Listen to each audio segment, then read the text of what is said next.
Si Joshua. Amen. Si Joshua. Are you excited? Si Joshua. Now, sa buong buhay ni Joshua, he was in a battle. Now, lagi siya nakikipaggera. Now, listen to this. We have our own battles. But let me assure you, we are fighting from the one war. Panalo na. Hindi talunan.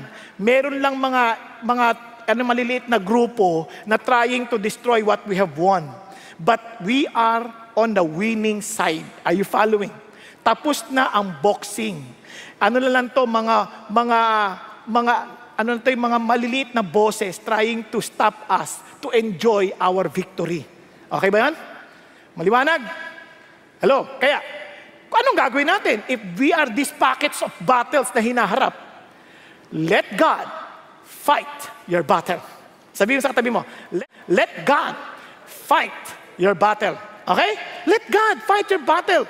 May problema ka sa sarili mo? Let God fight your battle. May problema ka sa relationship? Let God fight your battle. May problema ka sa pamilya? Let God fight your battle. Nagkakadinihan? Now, ang tanong ganito. Bakit po importante let God fight our battle? Ang ganda nito, alam niyo ba yung pangalang Joshua?